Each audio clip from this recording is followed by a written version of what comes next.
Pada pertemuan yang sebelumnya, yang sudah cukup lama, beberapa bulan yang lalu, kita membahas alasan-alasan kenapa kita harus mempelajari materi at-tadhkirah. Why-nya itu apa? Kenapa kita mempelajari materi at-tadhkirah? Karena sesungguhnya kematian itu harus disikapi dengan ilmu. Kenapa membicarakan kematian? Karena sesungguhnya membicarakan kematian itu justru menghidupkan hati. Kenapa membicarakan kematian? Karena banyak sekali keyakinan-keyakinan yang salah ketika kita tidak mengembalikan referensi pada apa yang menjadi keyakinan kembali kepada kitabullah dan sunnah. Maka itu menjadi alasan-alasan yang kita sudah pelajari bareng-bareng. Kenapa kita harus mempelajari materi at-tadhkirah, materi yang disusun oleh Imam Al-Qurtubi. Dan ketika why-nya sudah kita dapatkan, maka tinggal kita terus mengulang-ulang why itu, supaya terus memberikan continuity, supaya kita terus belajar tentang materi at-tadhkirah.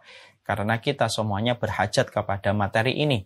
Karena kematian itu pasti menyapa kita. Dan sesungguhnya bukan kematian yang kita khawatirkan, tetapi adalah bagaimana cara jalannya kita menuju kepada kematian. Makanya dengan mempelajari materi at-tadhkirah pada kitab ini, maka setidaknya bisa memberikan kepada kita banyak ilmu, supaya kalau ada yang salah, kita mengevaluasi. Kalau ada yang bengkok, kita meluruskan. Kalau ada yang kurang benar, kita luruskan dan kita benarkan. Supaya kehidupan kita menjadi kehidupan yang layak mendapatkan keridhaan dari Allah ketika keridhaan Allah itu berbanding lurus dengan dalil dan pedoman yang ada di dalam kitabullah dan sunnah. Sekarang kita mulai masuk kepada pembahasan yang pertama. Pembahasan yang pertama di dalam kitab Imam Qurtubi menyampaikan kepada kita bab yang pertama adalah bagaimana hukumnya meminta kematian. Ini disampaikan oleh beliau. Tentunya ketika sebelum kita membahas tentang ini, tentunya kita paham betul bahwasanya kematian itu merupakan sesuatu yang sifatnya mendadak. Dan sesungguhnya tidak ada yang tahu kapan kematian itu akan datang. Kematian itu terkadang didahului dengan sakit, terkadang tidak didahului dengan sakit. Dikatakan di dalam beberapa kata-kata hikmah, ruba min sakimin mata binggoiri, ruba min salimin mata binggoiri illatin, wa ruba min sakimin asyahina minad dahar. Berapa banyak orang yang sehat, matinya mendadak tanpa sebab. Dan berapa banyak orang yang sakit, justru hidupnya lebih panjang daripada yang sehat. Ini menjelaskan kepada kita bahwasanya kematian bisa melalui penyakit dan bisa tidak melalui penyakit. Ada kematian yang sifatnya mendadak, ada kematian yang sifatnya memang didahului dengan berbagai macam penyakit-penyakit yang Allah timpakan kepadanya sebelum dia menghembuskan napas yang terakhir. Saya ingin meluruskan sedikit sebelum kita membahas tentang hukum meminta kematian. Maka di sini kita harus mengerti, banyak orang berasumsi kurang betul bahwasanya kalau orang meninggalnya itu mendadak, berarti itu tanda kebaikan. Kalau ada orang meninggalnya didahului dengan sakit cukup lama, berarti itu adalah tanda ada yang kurang beres pada hidupnya. Maka tentunya ini adalah salah. Orang yang meninggal karena penyakit belum tentu lebih buruk daripada orang yang meninggal secara mendadak. Walaupun masyarakat kita suka sekali berkomentar semacam itu. Matinya dia enak tuh, batuk 3 kali meninggal dunia. Dia enak tuh matinya, cegukan atau sendawa 2 kali meninggal. Beda dengan dia, lama sakitnya 1 tahun baru meninggal dunia. Tentunya perkataan ini tidak layak untuk kita sebutkan, terutama kalau kita sudah menjadi bagian dari penuntut ilmu. Karena Imam Qurtubi saja menyampaikan kepada kita bahwasanya bisa jadi ada orang yang sakit lebih lama baru meninggal dunia, bisa jadi lebih baik daripada orang yang meninggal secara mendadak. Karena orang yang meninggal ketika dia sakit duluan, mungkin ada momen bagaimana dia bertaubat. Ada momen ketika dia mengembalikan hatinya terlebih dahulu sebelum fisiknya kembali kepada Allah. Ada sebuah ridho, ada sebuah kepasrahan yang dia terima terhadap sakit yang dia derita. Sampai akhirnya dia balik kepada Allah. Mungkin separuh dosanya sudah tergugurkan. Dengan semua kepasrahan yang ditambah dengan keridhoan ketika dia mendapatkan sakit sampai dia menutup mata. Tapi bisa jadi ada orang yang meninggalnya mendadak, seakan-akan tampak begitu mudah, tapi ternyata belum tentu dia lebih baik. Mungkin dia memiliki kewajiban yang belum dia selesaikan, mungkin dia belum menyampaikan wasiat kepada keluarganya, yang mana bisa jadi itu akhirnya kurang terselesaikan dengan baik ketika dia matinya mendadak. Artinya, tidak boleh bagi kita mudah memvonis orang ini kalau matinya mendadak lebih baik daripada orang yang mati karena penyakit.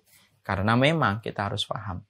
Dalam satu riwayat disebutkan, Allah kalau sayang sama seorang hamba, lalu mendapati hamba itu masih memiliki dosa, padahal dia sudah mulai mendekati garis ajalnya, maka Allah memberikan kepadanya ujian, supaya dengan ujian itu layaknya deterjen, menghapuskan sebagian dari dosa-dosa yang dia lakukan, kemaksiatan yang pernah dia lakukan dengan ujian yang dia peroleh. Sampai akhirnya betul menghapuskan sebagian dosanya, barulah dia meninggal dunia ketika sebagian besar dari dosanya sudah terhapuskan dengan rasa sakit yang dia temukan sebelum dia menutup mata. Nah, inilah yang menjadikan kita harus terus berprasangka yang baik kepada orang. Dan ketika kita tidak mengetahui hakikat sesuatu, jangan buru-buru menyampaikan sesuatu. Yang kiranya perkataan itu apabila nanti ditujukan kembali perkataan itu kepada kita dan ditanya oleh Allah referensi mana kita mengatakan itu, jangan sampai kita kebingungan menjawab dan kita akhirnya dituduh sebagai orang yang berkata tanpa ilmu yang datang dari Allah dan Rasul-Nya. Naudzubillah min dzalik. Maka itu yang kemudian kita harus paham. Maka kemudian dijelaskan oleh beliau. Maka sesungguhnya sebelum kita membicarakan tentang bagaimana hukumnya mengharapkan kematian, maka tentunya orang yang menghadapi kematian atau orang yang tidak takut pada kematian, Imam Qurtubi menjelaskan kepada kita ada 3. Jadi ada 3 kelompok manusia yang tidak takut pada kematian. Jadi ternyata ada 3 kelompok, di mana 3 kelompok ini memiliki sebuah perasaan tidak takut pada kematian. Yang pertama, yaitu adalah orang yang tidak tahu apa yang menanti kepadanya pada kematian. Dia tidak mengimani hari akhir, dia tidak mengimani adab kubur, dia tidak mengimani neraka. Sehingga orang semacam ini biasanya tidak takut pada kematian dan menganggap kematian adalah sesuatu yang lumrah, biasa. Dari bagian seleksi alam. Dari rotasi alam yang terus berputar dari mentari ke bulan yang terus berganti. Maka orang-orang yang semacam ini tidak pernah takut pada kematian. Itu kata Imam Qurtubi. Makanya ini menjadi jawaban pertanyaan saya. Dulu saya itu sering berpikir ya, kenapa ya ada orang tidak beriman kepada Allah tapi berani melakukan olahraga ekstrim. Di mana kalau ada error yang terjadi pada proses aktivitas ekstrim yang dia kerjakan, maka fatal akibat yang ditimbulkan. Bisa bermacam-macam, bisa naik sepeda di ujung-ujung atau di pinggir-pinggir jurang, ada yang sampai pakai sepeda di ujung gunung lalu melemparkan dirinya ke jurang dengan bermodal parasit yang dia miliki, dan berbagai macam hal. Maka akhirnya terjawab. Karena memang, kata para ulama, sebagian ada orang yang tidak takut pada kematian karena dia tidak mengimani hari akhir. Sehingga dia tidak terbebani dengan apa yang harusnya dia hadapi, dan itulah yang menjadikan dia tidak takut pada kematian. Dan ini adalah orang yang kufur kepada Allah kebanyakan. Ada yang kedua, ada orang yang tidak takut pada kematian, yaitu adalah yang kedua. Ada orang yang mereka itu memiliki masalah, tetapi mereka tidak memiliki iman untuk memikul masalah-masalah itu. Masalahnya lebih besar daripada iman dan ketakwaan yang ada pada hatinya. Sehingga terasa menyesakkan dada. Sehingga akhirnya dia memandang kematian itu menjadi jalan pintas untuk keluar dan kabur dari berbagai macam problematika dan ujian yang dia peroleh.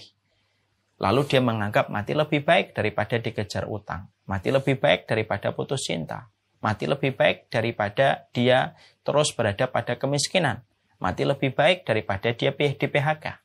Maka akhirnya beban-beban masalah yang dihadapi lebih besar dari imannya ketika imannya terlalu kecil. Akhirnya iman tidak bisa menghangatkan masalah yang dihadapi. Dan akhirnya dia berpikir singkat. Dia berpikir shortcut. Bagaimana saya mati bunuh diri saja. Ketika dia tidak memiliki iman yang besar untuk memikul setiap masalah yang ada pada hidupnya. Makanya inilah yang menjadikan kita dalam kehidupan ini, yang kita khawatirkan bukanlah ujiannya, tetapi yang kita khawatirkan adalah ketika ujiannya itu lebih besar daripada iman yang kita miliki. Makanya Allah memerintahkan kita, Rasulullah memerintahkan kita untuk terus mendekat kepada Allah. Menjaga keimanan, memperbesar ketakwaan, supaya keimanan yang kita miliki lebih besar daripada ujian yang datang. Tidak akan membahayakan ujian. apapun yang ditemui manusia selama dia memiliki keimanan yang lebih besar daripada ujian yang datang.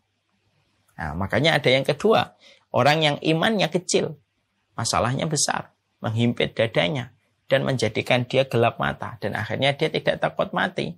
Akhirnya dia mati bunuh diri. Ada yang melempar dirinya dari lantai 25, ada yang kemudian mati bunuh diri karena dia tidak memiliki iman untuk menyelesaikan setiap masalah-masalah yang dia peroleh dalam kehidupan. Dia tidak mendapatkan makhraj ketika dia mungkin kurang bertakwa. Dan semoga kita tidak termasuk pada kelompok yang kedua. Ada yang ketiga, yaitu adalah orang yang beriman. Orang yang beriman itu tidak takut pada kematian. Sebagaimana yang pernah saya sampaikan, orang yang beriman itu mereka memiliki dua selimut pada hatinya. Kita ilustrasikan ini hati. Maka sesungguhnya orang yang beriman hatinya diselimuti dengan khauf, diselimuti dengan roja. Khauf itu takut, roja itu berharap dan optimis.